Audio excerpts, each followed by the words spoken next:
जब भी हम स्काई में रॉकेट को ऊपर जाते देखते हैं, एक ही सवाल आता है भाई, अबे एक तो पिद्दी सा रॉकेट हवा में कैसे उड़ जाता है? पिद्दी सा, सॉरी ये ठीक ठाक साइज तो होता है। इतना हैवी ऑब्जेक्ट हवा में कैसे उड़ जाता है? कभी सोचा तुम लोगों ने? नहीं सोचा तो आज हम सिखाएंगे, मैं सिखाऊंगा।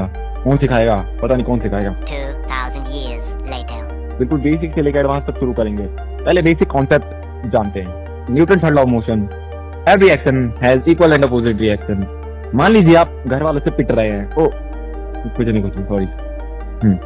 Newton third law of motion में जब रॉकेट नीचे गैस छोड़ता है यानी जमीन पर, तो उस पर रिएक्शन मिलती है, वो रॉकेट पर लगती है, जिस वजह से रॉकेट को पुश मिलता है। मैं एग्जांपल तुम्हें बता दे रहा हूँ। जैसे बलून को छोड़ोगे, हवा बाहर निकलेगी और बलून इधर उधर लहराएगा, ठीक है। रॉकेट का इंजन कैसे काम करता है भाई?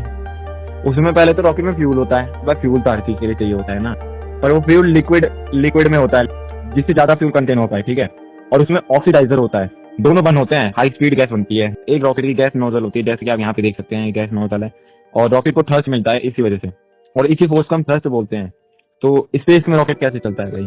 अरे स्पेस में हवा नहीं होती, ठीक है, कभी लैब में, क्योंकि भाई ऐसा है, रॉकेट को तो हवा की जरूरत नहीं होती, वो अपना फ्यूल लेके चलता है और दूसरों से कोई मतलब नहीं रखता। ऐसे हमारे लिए हमें अपने गोल पे फोकस करना चाहिए भाई, दूसरे क्या कहें हमें क्या मतलब। स्टेजेस क्या होते हैं? रॉकेट बहुत हैवी होता है, इसलिए उसे स्टेजेस में डिवाइड किया जाता है। पहली स्टेज फ्यूल खत्म अलग अलग हो जाती है, सेकंड स्टेज स्टार्ट होता है, इसे वेट कम हो जाता है, जिससे इंजन की एक्यूरेसी बढ़ जाती है। एग्जांपल में PSLV या फैल्कन 9 मल्टी स्टेज रॉकेट है। नेक्स्ट टॉपिक है ऑर्बिट का कॉन्सेप्ट। रॉकेट से ऊपर ही नहीं जाता, साइडवेज भी स्पीड देता है अर्थ के अराउंड घूमने के लिए। रॉकेट को बहुत हाई स्पीड चाहिए, 28,000 किलोमीटर पर आवर, इसलिए सैटेलाइट गिरती नहीं बल्कि अर्थ के अराउंड घूमती रहती है। तो नेक्स्ट टाइम जब तुम रॉकेट लॉन्च देखो, याद रखना ये सिर्फ एक मशीन ही नहीं बल्कि फिजिक्स का कमाल है। Thank you and have a great day.